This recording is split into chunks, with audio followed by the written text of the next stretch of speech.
박혜상의 싱생송 12월 첫 주 이야기를 시작합니다. 네, 12월 첫 주 역사인 가요는요 11월 30일부터 12월 6일까지 이야기를 전개해 드리도록 하겠습니다. 먼저 1905년 11월 30일 보겠습니다. 민영환 자결. 1905년 11월 17일이었죠. 을사조약 체결이 됩니다. 을사늑약이라고 합니다. 그렇죠? 그러면서 외교권이 박탈되니까 우리 원임 의정 대신이시던 조병세 대감이 대표로 해서 상소를 올리게 됩니다. 조건은요, 조약에 찬동한 오적, 지금 말하는 을사오적입니다. 이 오적을 처형하라. 그리고 이 조약을 파기하라 라고 요구를 하게 됩니다. 자, 이렇게 상소를 올리게 되면 이제 황제께서 답을 내리셔야 됩니다. 그런데 이 황제가 내리는 답을 비답이라고 얘기를 하거든요. 비답이 내려지기도 전에 일제 헌병이 조병세 대감을 구금을 해버리고 백관들을 강제 해산을 시키게 됩니다. 민영환 선생은 여기서 완전히 분개를 했죠. 니들이 그런다고 이 사태가 끝날 줄 알아? 민영환 선생이 직접 나서서 대표가 되고 다시 백관들을 거느리고 가서 두 차례나 상소를 더 올리게 됩니다. 좀 전에 그 조건에서 또 한 가지 조건이 더 붙어요. 이 조약이 파기되기 전에는 단 한 걸음도 궁중에서 우리는 물러설 수가 없다. 물러나지 않겠다. 이런 조건이었습니다. 그런데요, 일제가 이걸 보고 있겠습니까? 왕명 거역죄로 구속을 하게 됩니다. 그리고 당시에 이들이 세웠던 재판소에서 재판 견책을 당하게 되죠. 나중에 풀려난 후에 종로 6.2전에 모여가지고 다시 항쟁을 할 것을 의논을 합니다. 하지만 여기서 민영환 선생은 느낌을 갖게 됩니다. 어떤 느낌? 굉장히 정말로 슬픈 느낌을 갖게 되는 거예요. 아, 불사, 우리의 국군이 다 했구나 라는 느낌을 갖게 됩니다. 그렇다면 국군이 다 했다면 다시 되살아날 방법은 없는 것인가? 민영환 선생은 이렇게 생각을 했습니다. 왜 국군이 다 했다고 생각을 했는가 하면 백성들이 아직 깨우치질 못하고 있다. 이 엄중하고 위중한 상황을 백성들이 아직까지 느끼지를 못하고 있다. 이건 백성들을 빨리 각성을 시켜야 된다. 그러자면 어떠한 하나의 계기가 있어야 된다. 그러면서 자신의 목숨을 헌납하기로, 헌신을 하기로 그렇게 생각을 하신 겁니다. 집으로 들어와 가지고 백성들을, 국민들을 각성시키기 위해서 죽음의 길을 향하면서 유서를 남기게 됩니다. 자신의 명함에다가 유서를 쓰게 되죠. 세 통의 유서를 남기게 되는데요. 그 첫 번째가 바로 백성들에게 남기는, 각성을 요망하는 그런 유서였습니다. 그리고 두 번째는 재경 외국 사절들에게 일본의 침략을 바로 봐달라. 저들의 저의가 무엇인지를 바로 봐달라. 그리고 이 나라를 구해 주십시오 하는 그런 그 글이었습니다. 그리고 또 다른 한 통은 황제에게 전하는 글이었죠. 이렇게 세 통의 유서를 남기고 자결하셨다는 그런 소식이 들리자 원임 대신이던 조병세 선생 바로 뒤따라서 자결을 하게 됩니다. 그리고 전 참판이던 홍만식 선생 마찬가지로 자결을 합니다. 학부 주사하셨던 이상철 대감도 마찬가지로, 평양대 1등병 김봉학, 이런 많은 인사들이 민영환 선생과 뜻을 같이 하면서 그 뒤를 따라서 목숨을 스스로 끊게 됩니다. 아직 그뿐이겠습니까? 그 인력거군, 요즘 말하면 자가용 기사 정도 되겠다, 그죠? 네. 인력거군까지도 목숨을 끊어서 일제 침략에 항거를 합니다. 야, 정말 참 가슴이 뭉클하지요. 네, 다른 이유 없습니다. 내 나라를 찾기 위해서 백성들이 각성해야 된다. 그 계기를 만들어주고자 이렇게 자신의 목숨을 초계와 같이 이렇게 버릴 수 있는 민영환 선생. 네. 1905년 11월 30일 민영환 선생이 자결한 그런 날이었습니다. 1975년 12월 1일 보겠습니다. 국산 승용차 1호 포니죠. 포니가 생산을 개시한 날입니다. 국내 최초의 고유 모델인데요. 1976년도에 에콰도르에 5대를 수출을 했습니다. 이게 시작이었습니다. 시작. 그리고 자료를 보니까 지난 2015년, 5년 전이죠. 2015년 7월에 그때까지 그 4,284만 대를 판매를 했네요. 우리 차를. 그리고 현재 2020년 자동차 생산 수출국으로 세계 5위입니다. 야, 이거 엄청나지 않습니까? 요만한 반도 땅에서 말이죠. 자동차 수출 세계 5위. 우리의 위상이 이렇습니다. 그 예전 보면 정말 열악했었어요. 자동차 산업도 마찬가지고. 전쟁 이후에 우리나라에 뭐 남아있는 게 뭐 있었겠습니까? 자동차 부분을 말씀을 드리자면 그저 그냥 미군들이 쓰다가 남은 차량들, 총 맞아가지고 말이죠. 네.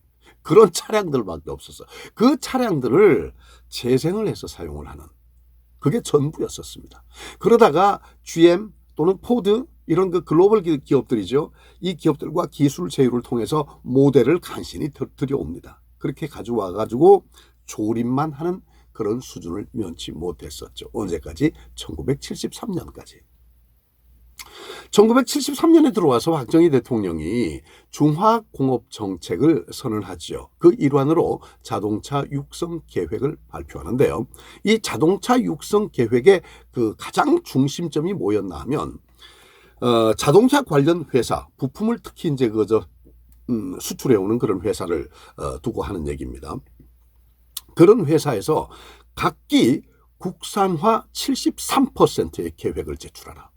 그 계획서를 제출하지 못하는 회사는 자동차 부품을 수입하지 말라. 그렇게까지 엄단을 하게 됩니다.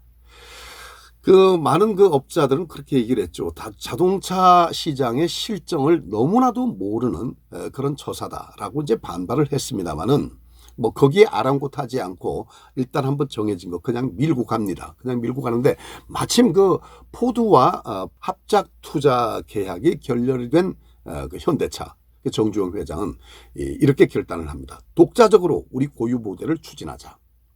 이렇게 결정을 내리게 되죠. 그리고 그 계획을 세우고 밀어붙여. 해봤어? 해봤냐고. 밀어붙여. 결국 어떻게 됐습니까? 포니가 탄생이 됐잖아요.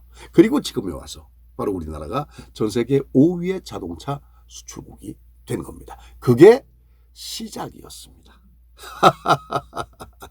가만히 생각해 보면 정말 선각자가 있긴 있나 봐요. 그죠? 바로 이런 사람들을 두고 우리는 선각자라고 얘기를 하죠. 네, 그렇습니다. 지금도 선각자가 필요할 때가 아닌가 생각이 됩니다. 1804년 12월 2일 보겠습니다. 나폴레옹 황제 대관식. 프랑스로 그 여행을 갔다 오신 분, 파리로 여행을 갔다 오신 많은 분들의 그 여행 수기를 보면 빠지지 않는 게 베르사유 궁전입니다.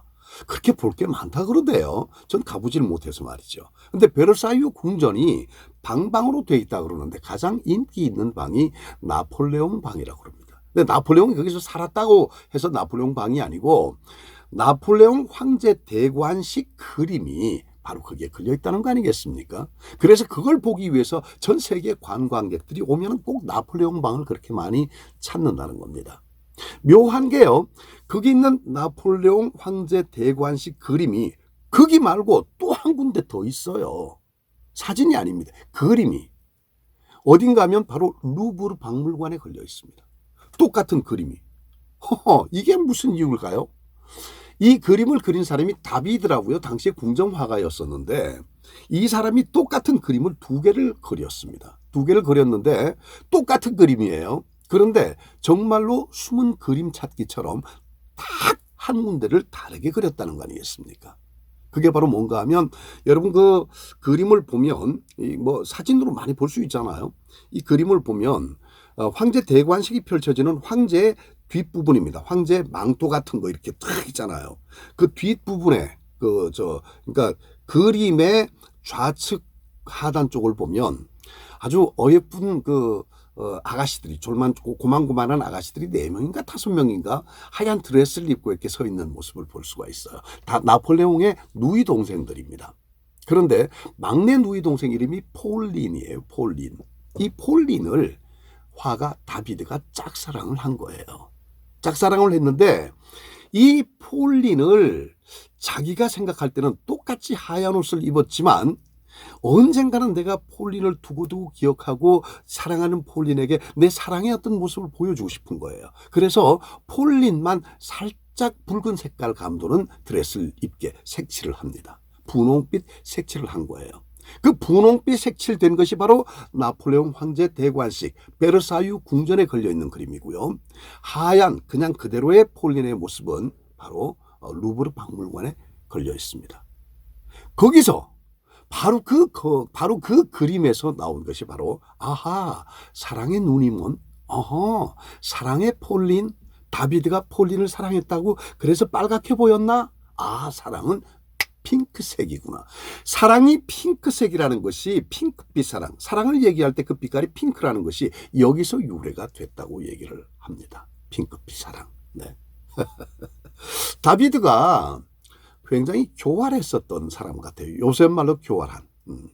옛날 말로 하면은 뭐랄까요, 정치적인 어떤 그 시류를 잘 탔던 그런 사람이 아니었던가 이런 생각을 해요. 왜냐하면 그 나폴레옹이 그 황제에 오르기 전에 그 이전에도 궁정화가로 있었고 그때도 궁정화가였었고 그 이후에도 굉장히 잘 나가는 그런 그 화가였었단 말이에요.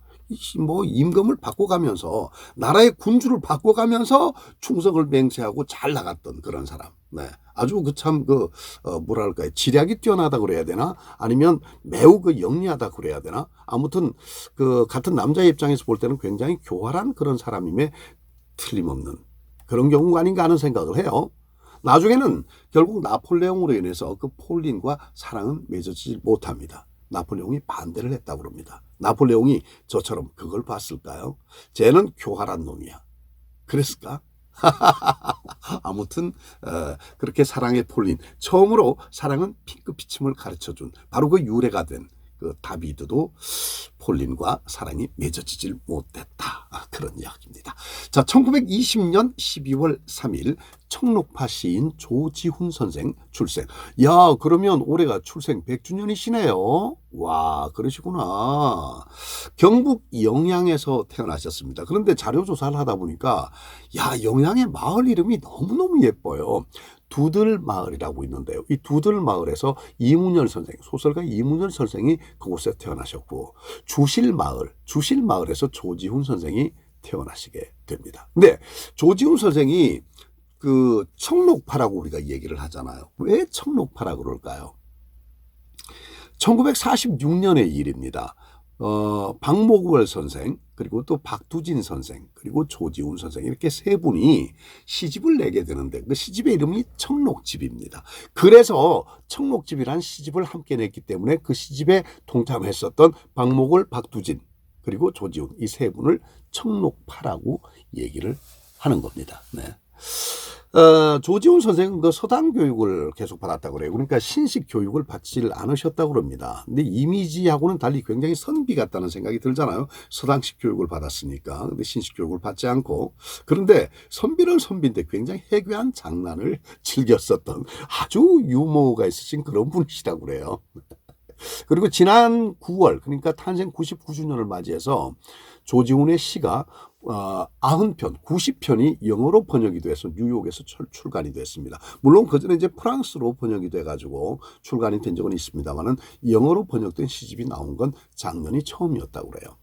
우리는 그 조지훈 선생을 제일 그 첫 기억을 하게 된 것이 아마 중학교 교과서를 통해서가 아닌가 생각이 드는데 바로 승무라는 시였습니다. 그렇죠. 근데 이 승무는 우리나라의 한국의 어떤 그 춤을 대표하는 그런 그 최승희 선생, 무용가 최승희 선생의 춤추는 모습을 보면서 승무를 지으셨다고 그래요.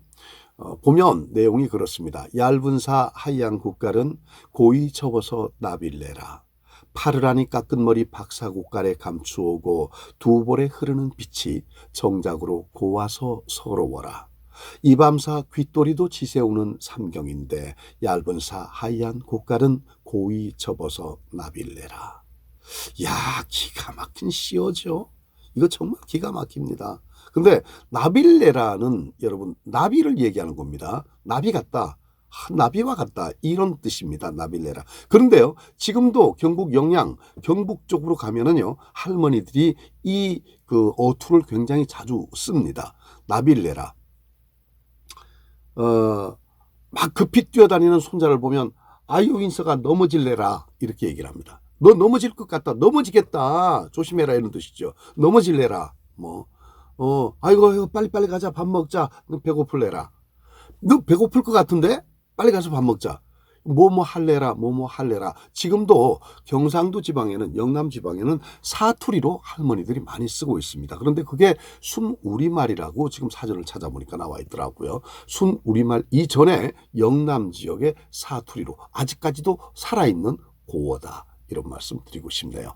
자, 그리고 또 시 속에 이런 말이 있어요. 귀돌이라는 말이 나오잖아요. 귀뚜라미인데 이것도 역시 영남 지방의 사투리로 귀돌이라는 말 아직도 쓰고 있습니다. 네. 영남 분이셔서 그런지 영남 지역에서 쓰고 있는 그 사투리들이 시어로 정말 이쁘게 이렇게 많이 나오네요. 네. 그렇습니다. 야, 조지훈 선생님이 벌써 탄생 100주년. 선생님 가족분 모두에게 진심으로 축하드리고 또 선생님을 존경하고 흠모하는 우리 문단의 모든 분들께도 다시 한번 축하의 인사를 드립니다. 축하드립니다. 네. 자, 1982년 12월 4일 공상과학영화 E.T. 개봉. 미국은 6월 11일이에요. 개봉일이.